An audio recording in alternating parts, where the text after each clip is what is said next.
आज हम लोग पद, पदार्थ और प्राणी पर विचार करते हैं।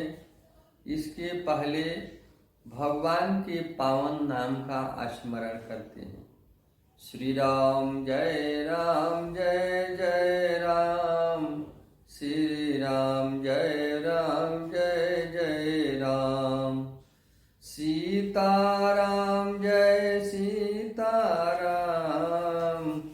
सीताराम जय सीताराम, मंगल भवनय मंगलहारी, द्रवहु सुदशरथ अजिर बिहारी। श्री राम जय जय राम, श्री राम जय जय राम, मंगल भवनय मंगलहारी, द्रवहु सुदशरथ अजिर बिहारी। सीताराम जय सीताराम, सीताराम जय सीताराम। आइए हम सब लोग भगवान के पावन शब्दों पर विचार करते हैं। 3 शब्द है, पद, पदार्थ और प्राणी। ये तीनों परमात्मा का दिया हुआ है। हम लोग अभी तक इन तीनों के बारे में विचार नहीं किए हुए हैं, न कर रहे हैं, न करते हैं। पद परमात्मा का है, लेकिन हम उसको अपने आप से जोड़ लेते हैं, जिससे वह पूरी जिंदगी अहंकार को बना करके बहुत बड़ा समस्या पैदा कर देता है। इसलिए हम लोग सबसे पहले पद को भी परमात्मा से जोड़ दें, और भगवान से जुड़ने के बाद यह पद परमात्मा का हो जाता है, जिससे इस पद से भी भगवान का ही भाव पैदा होता है, भगवान के ही कार्य होता है, भगवान ही पद है, भगवान ही कार्य करते हैं और भगवान का ही कार्य होता है।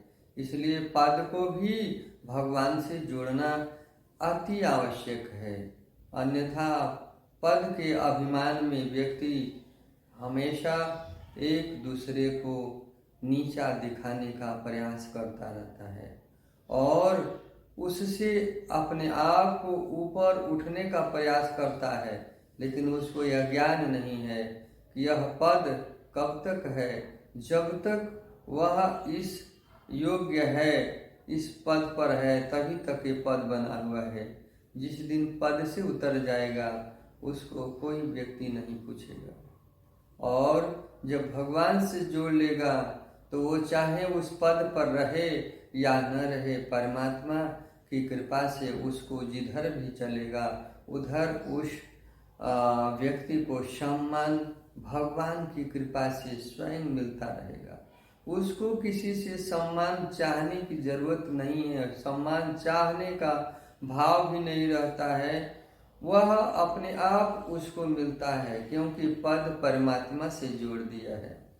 उसी प्रकार पदार्थ है, संसार के प्रत्येक पदार्थ परमात्मा के द्वारा बनाया हुआ है। मनुष्य इसको कभी नहीं बना सकता है।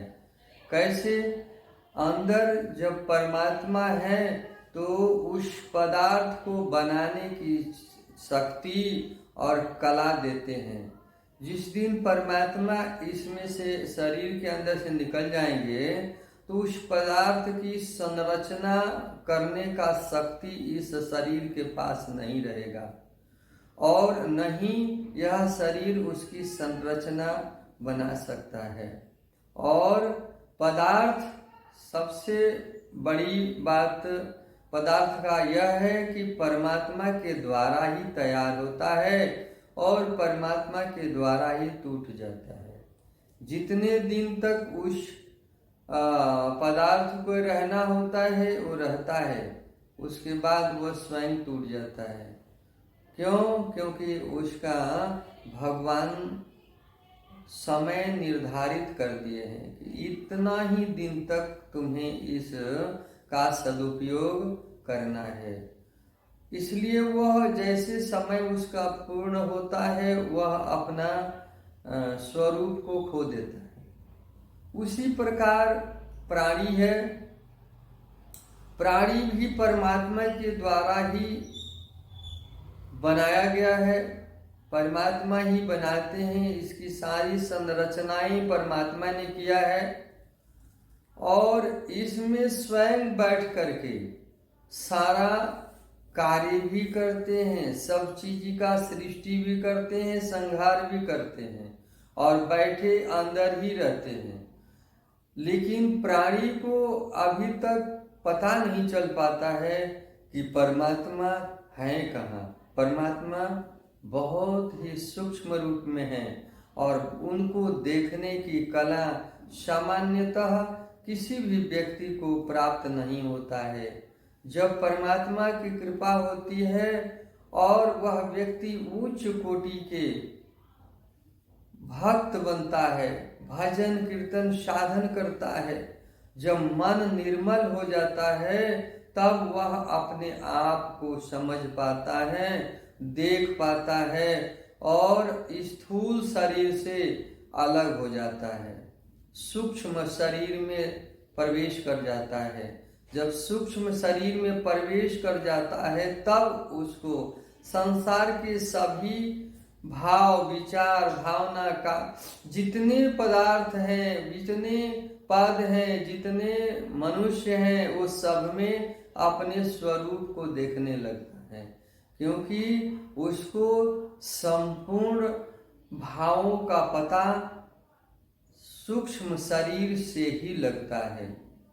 स्थूल शरीर में कभी भी इन सब का पता नहीं लग सकता है। स्थूल शरीर दिखाई देता है इसलिए लोग भ्रमित रहते हैं और भ्रम के कारण अपने आप को नहीं समझ पाते हैं।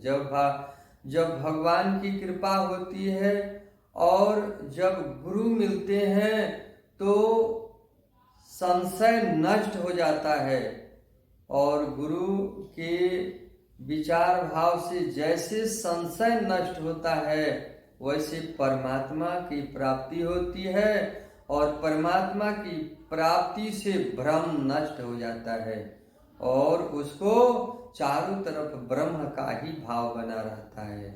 इसलिए उसको स्थूल शरीर का ज्ञान नहीं रहता है, वह सूक्ष्म शरीर में रहते हुए हर चीजों का आनंद लेता है, हर भावों का आनंद लेता है, हर विषयों के आनंद के बारे में ज्ञान प्राप्त हो जाता है। इसलिए वो कभी भागता नहीं है और हर समय हर जगह हर व्यक्ति से उसका समभाव बना रहता है, समानता में रहता है, किसी को बड़ा छोटा नहीं समझता है, उसको सब में समान भाव, सब में समान परमात्मा का भाव बना रहता है। वह किसी से न दुखी होता है न किसी से सुखी होता है, वह हमेशा समान भाव में रहता है, समान विचार समान भावना। उसके विचार कभी बिखरे हुए नहीं होते हैं, उसके विचार हमेशा एक परमात्मा से जुड़े रहते हैं। सभी विचार एक हो जाता है, भावना एक हो जाता है, भाव एक हो जाता है, जिससे भगवान से जुड़ जाता है। ज्ञान, वैराग्य और भक्ति तीनों का समन्वय हो जाता है। तीन जटाओं का एक समन्वय भगवान है, भगवान ही समन्वय करते हैं तीनों रूपों में और तीनों में एक ही परमात्मा है। चाहे ज्ञान के दृष्टि से देखें, वैराग्य के भाव से देखें, भक्ति की भावना से देखें, तीनों एक ही होता है। इसलिए हमेशा हमें ध्यान करना है कि पद और पदार्थ, प्राणी, ये सब भगवान के द्वारा बनाया जाता है और भगवान का ही है और भगवान का ही रहता है।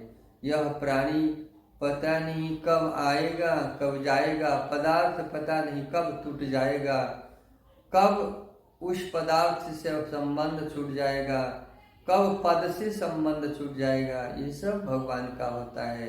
इसलिए हमें मस्ती में रहना चाहिए और भगवान के ध्यान भजन कीर्तन साधन करना चाहिए। समय का सदुपयोग करते हुए हमेशा भक्ति में लीन रहना चाहिए और हम लोग भगवान के पावन नाम का उच्चारण करें। समय का मर्यादा रखते हुए हम लोग आगे फिर दूसरे शब्दों पर चर्चा करेंगे। आइए भजन करते हैं। श्री राम जय जय राम, श्री राम जय